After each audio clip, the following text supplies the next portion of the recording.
जी नमस्कार दोस्तों। जैसे आज अब मैं बात करता हूँ जनसत्ता अपनी संपादकीय टॉपिक था ना, तो उसमें कुप्रबंधन से उत्पन्न चुनौतियाँ और मतलब विचारों और दायित्व करके टॉपिक था।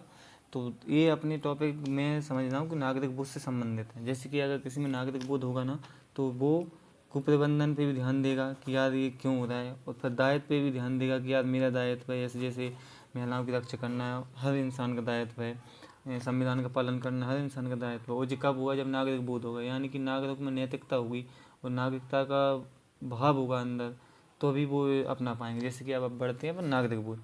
तो नागरिक बोध से आज से है कि सार्वजनिक रूप से पालन की जाने वाली नैतिकता को नागरिक बोध कहा जाता है। ठीक है, अब आप समझिए कि सार्वजनिक रूप से, यानी सार्वजनिक रूप से है कि सरकारी कामकाज जो हो या सामान्य जीवन हो, इसमें इंसान का नैतिकता नैतिकता पे आधारित जो जीवन व्यवहार है ना, उसी को नागरिक बोध कहते हैं। जैसे कि मानव का, जैसे कि इसमें दिया गया है कानून का पालन करना, तो कानून का पालन करेंगे ना तो एक नागरिक बोध के संदर्भ में आएगा।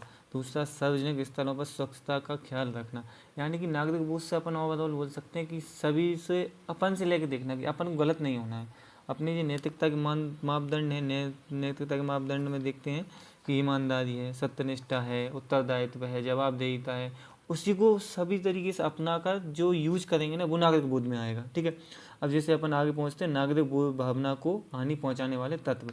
तो इसमें वे आएंगे जो कि नागरिक भावना है ना, तो इंसानों में खत्म हो चुकी है, या इंसानों में जैसे मान लो कानून से डर नहीं, तो कानून से इंसान डर ही नहीं रहा आज की दुनिया में, तभी तो वो नागरिक बोध उसमें है नहीं, तभी तो कानून का पालन नहीं हो पाता, तभी तो अत्याचार हो रहे हैं, इतने अपराध हो रहे हैं।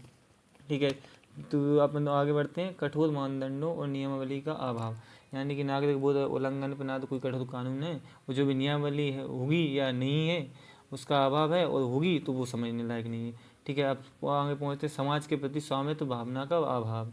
तो समाज के प्रति व्यक्ति में जो भावना होती है कि मेरा समाज है, मुझे समाज में क्या करनी चाहिए, क्या क्या बढ़ावा दे सकता हूँ, क्या सुधार कर सकता हूँ, वो भावना खत्म है इंसानों में। अब सब चलता है कि संस्कृति, जैसे ऐसी कहावत कहते हैं ना कि अपना काम बनता भड़म जा जनता, तो भाई ये सब चलता है संस्कृति का ही उदाहरण है।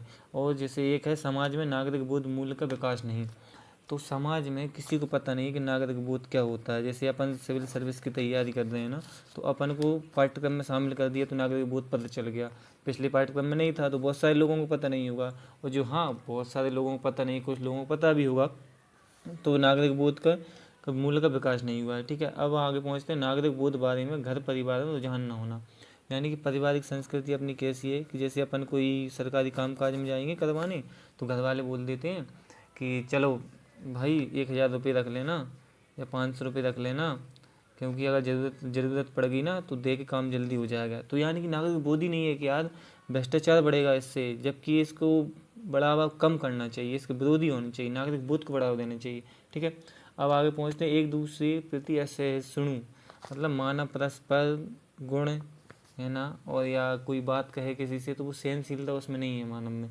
ठीक है, और नागरिक भावना का पालन नहीं करना, नागरिक भावना जैसे कि मानवता के रूप में कि किसी की सहायता कर दो, ठीक है, और किसी की ज़रूरत हो तो उसको उसकी हेल्प कर दो।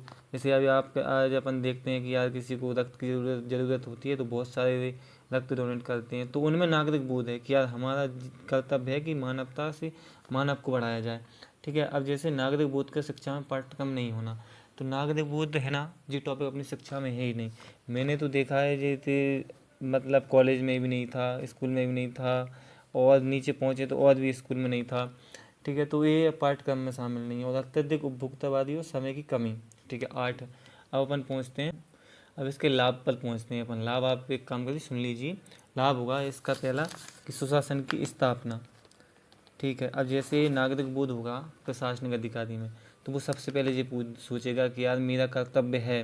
नागरिक बोध होगा तो कर्तव्य जगेगा, और कर्तव्य ये होता है प्रशासनिक अधिकारी का कि जो अपनी जनता है या जैसे उसका क्षेत्र है तो उसमें जो सुधार करे, अच्छे काम करे, योजनाओं को लागू करे, भ्रष्टाचार कम करे, ईमानदारी को बढ़ावा दे, तो उच्च मूल्यों को बढ़ावा दे, इस हिसाब से सुशासन स्थापना हो जाएगी। ठीक है, और महिला सशक्तिकरण सबसे बड़ा सबसे अच्छा चीज़ हो जाएगा महिला सशक्तिकरण, कि महिला सशक्तिकरण महिला को बढ़ावा देगा। जैसे एक इंसान जैसे मान लो कि वाइफ और हस्बैंड है, तो हस्बैंड बोलेगा कि यार मेरा दायित्व है कि मेरी वाइफ भी आगे बढ़े, उसके भी सपने पूरे हों। तो ये नागरिक बोध है कि उसकी भावना का भी सम्मान किया जा रहा है, उसकी नैतिकता है कि उसको बढ़ावा दिया जाए। ठीक है, अब एक और मिलेगा अपन को अपराध कम होना। अगर नागरिक बोध होगा ना तो वो बोलेगा कि यार सुरक्षा मेरा नागरिक बोध है, ना कि अपराध करना। तो इसलिए जैसे कि बलात्कार की घटना, तो उसमें नागरिक बोध होगा कि नहीं, हर नारी का सम्मान करना चाहिए, ये हमारी संस्कृति का ही भाग है। तो जी ऐसे अपराध कम हो जाएंगे, घरेलू हिंसा कम हो जाएगी, ये बहुत सारी चीज़ें हैं जी कम हो जाएंगी। ठीक है, और एक हो जाएगा सार्वजनिक संपत्ति की सुरक्षा। तो सार्वजनिक संपत्ति की सुरक्षा हो जाएगी, क्योंकि हर इंसान बोलेगा कि मेरा राष्ट्र है, मेरा समाज है और मेरा राज्य है, तो इसकी संपत्ति की रक्षा करने मेरा कर्तव्य है। तो ये नागरिक बोध के हिसाब से ही आएगा। ठीक है, और एक हो जाएगा प्रबंधन में देखो, चाहे सड़क प्रबंधन हो, चाहे यातायात प्रबंधन में वो ट्रैफिक रूल भी नहीं तोड़ेगा। ठीक है, तो इससे अपना यातायात प्रबंधन होगा। और प्रबंधन जैसे सड़क प्रबंधन है, तो उसमें जो सड़क विभाग होगा या सड़क विभाग कर्मचारी होंगे तो अच्छे से काम करेंगे यार, कि ऐसा नहीं होना चाहिए कि बरसात आए वो सड़क से बह जाए। तो ये आजकल हो रहा है, जो कि अपनी जनसत्ता में संपादकीय भी था। ठीक है, अब आगे देखते हैं अपन इत्यादि लाभ हो गए। अब इसके बढ़ावा के उपाय देखते हैं।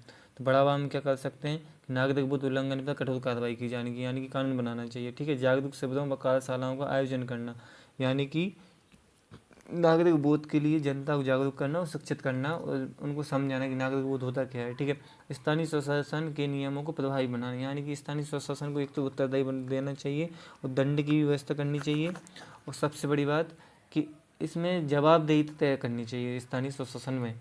तो जो लोगों को जागरूक करेंगे, एक सप्ताह एक रूप से ऐसा दिन कर लो कि नागरिक बोध के बारे में जागरूक किया जाए।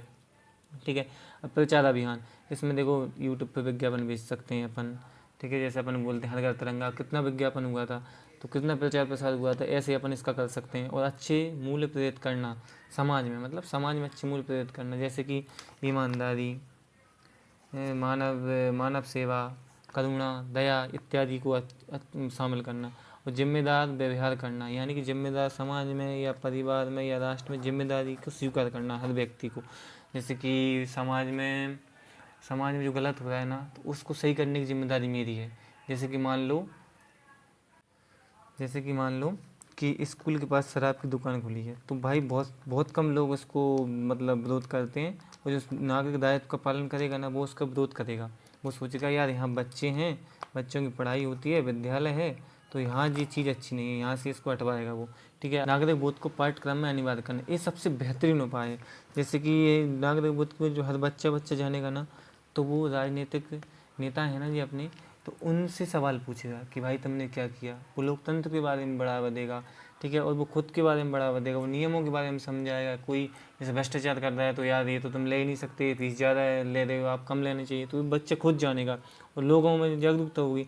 और सार्वजनिक स्थलों पर नागरिक बोध को विज्ञापन देना। ठीक है, जी विज्ञापन वाला हो गया। ठीक है, अब जी बढ़ावा हो गया, ये हुआ अपना नागरिक बोध, जो कि अपने पेपर 4th में है। और इसको समझना और अच्छे से इसको पढ़ के जाना, क्योंकि अब की बार इसकी आने की संभावना ज़्यादा है।